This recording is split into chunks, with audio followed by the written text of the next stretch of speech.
گاهی وقتا حرفایی رو میگیم یا میشنویم که انگار از دل آینده میان. همونایی که اون موقع فقط یک شوخی یا خیال به نظر میان، اما سالها بعد با تمام وجود لمسشون میکنی. مثل حرفی که پدرم پیش دکتر گفت اما همه خندیدن و کسی جدی نگرفت. انگار که یک شوخی بود. ولی حالا بعد از این همه سال مثل یک پیشگویی عجیب توی ذهنم تکرار میشه. اگه دوست داری ماجرای پیشگویی پدر شهبانو رو بشنوی تا آخر همراه هم باش. یادت نره کانال خاطرات ملکه رو سابسکرایب کنی تا بیشتر با خانواده پهلوی آشنا بشی. سال 1318 بود و ما با داییم محمد علی قطبی و خانومش لوئیس در خانه قدیمی و حیاطدار توی شمال تهران زندگی می‌کردیم. هر خانواده یک اتاق توی طبقه پایین داشت. طبقه بالا هم یه سالن بزرگ بود که طبق رسم اون زمانها مخصوص مهمونی و پذیرایی بود. دفتر کار بابام هم همونجا بود. خانواده داییم قبل از به دنیا آمدن من یه پسر به اسم رضا داشتن که اولین همبازی و رفیق بچگیم بود. رضا برام مثل برادری بود که هیچ وقت نداشتم. به غیر از خانواده هامون، از نزدیکترین افراد به ما دایم منور بود. یه زن جوان و بامزه که خیلی دوست داشتنی بود. با یه خدمتکار زن و 2 خدمتکار مرد که به کارهای خونه رسیدگی میکردن. من و رضا با همشون خیلی صمیمی بودیم چون همیشه با خوشرویی و آغوش باز با همون برخورد میکردن. زنها توی ساختمان نوسازی در انتهای باغ میموندن. هر وقت پدر مادرامون از خونه میرفتن بیرون، ما با دو میرفتیم پیششون. اونا هم ما رو میشوندن روی زانوشون و برامون قصه تعریف میکردن. یکی از اتاقهای اون ساختمون مخصوص ذخیره خوراکی بود. پر از آرد و برنج، قند و بادوم و روغن. هنوزم یادم هست صدای جیغای مامانم و وقتی که موش دیده بود و آشپزمون میرفت کمکش. ما هم دنبالش هیجان زده میرفتیم که ببینیم چه خبره. اون انبار پر از بوهای عجیب و غریبی بود که هیچ وقت یادم نمیره. بیرون رفتن برامون همیشه ممنوع بود، اما هر وقت فرصتی پیش می اومد میشستیم جلوی در و آدما رو که از کوچه رد میشدن نگاه میکردیم. اون موقع ها ایران توی اشغال نیروهای خارجی بود.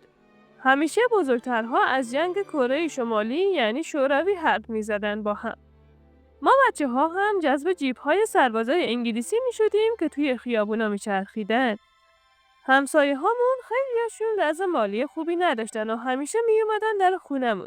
مامانای ما هم تا میتونستن بهشون غذا، لباس و حتی اسباب بازی برای بچه هاشون میدادن. یادمه که ما هیچ وقت چیزی رو دور نمینداختیم. وقتی هوا خوب میشد، کوچه پر میشد از بچه هایی که اجازه داشتن بیرون بازی کنن. اون موقع هنوزم درشگاه ها توی خیابونا تردد میکردن و ماشین خیلی کم بود. یکی از سرگرمی بچه ها هم این بود که یواشکی به پشت درشکه ها میچسبیدن. درشکه‌چی هم تا میدیدشون با شلاق دنبالشون میکرد که بچه ها از شدت هیجان نفسشون بند میومد. ما هر تابستون این تهران داغ و پر از دود خاک رو رها میکردیم و دلمون خوش بود شبهای خنک شمیران. الان دیگه شمیران شده یکی از محله‌های گرون و با کلاس شمال تهران، ولی اون موقع‌ها یه شهرک آروم و دلنشین بود. مامان و بابام هر تابستون یه خونه نقلی رو برای 2 ماه توی اون بهشت کوچیک اجاره می‌کردن. واسه من اولین هیجان خود سفر بود. می‌نشستیم توی فرد بابام و راه می‌افتادیم. بقیه فامیلم با درشگاه‌هاشون دنبالمون می‌اومدن. عین یه کاروان که راه افتاده باشه سمت یه ماجراجویی در دل طبیعت. من عاشق اون جاده پیچ پیچی بودم که از بین کنارای بلند و بوته‌های گل زرد رد میشد. یادمه مامانا اون گلا رو میچیدن و مربا درست میکردن. توی شمیران کلی پسرم و دخترم و با بچه‌های فامیل یا دوستایی که خانواده هاشون اونجا خونه داشتن جمع میشدیم. گاهی عروسک بازی هم میکردیم. ولی اگه حقیقتشو بخوام بگم من بیشتر به بازی‌های پسرونه علاقه داشتم. مثل داژبال، موشک، الاغ سواری و پیاده روی. یا هر چیز دیگه ای که باعث میشد از اون خواب زخر اجباری خلاص شم. از ساخت خونه گلی خوشم میومد. از گلبازی و شکستن گردوی تازه که دستامو سیاه میکرد. خوب یادمه که اون سیاهی ها رو با برگ درخت شاتوت پاک میکردیم. درخت‌ها دوستای من بودن. از درخت سیب و گلابی و گردو گرفته تا ازگیل و توت. همشونو میشناختم و دوست داشتم.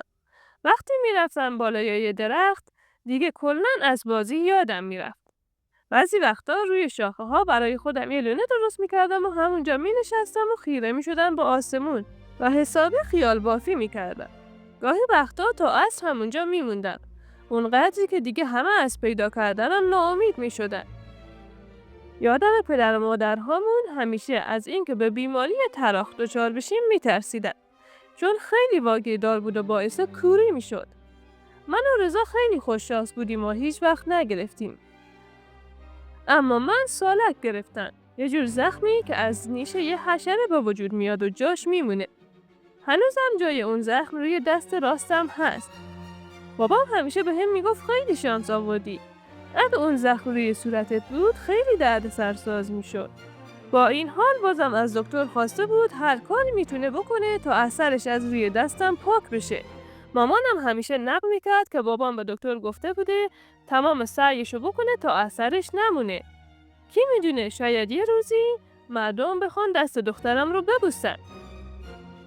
این حرف پدرم همیشه توی ذهنم موند.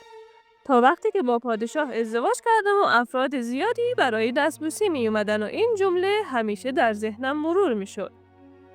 فرح دیبا کودکی شاد و ماجراجویانه ای داشته مثل بقیه کودکان نسل خودش. برای همینم همیشه این روحیه خوب و مثبت رو تونسته به خوبی حفظ کنه. اگه دوست داری بیشتر با خاطرات ملکه فرح آشنا بشی و بشنوی، کانال خاطرات ملکه رو سابسکرایب کن. ممنون که تا آخر ویدیو همراه هم بودی.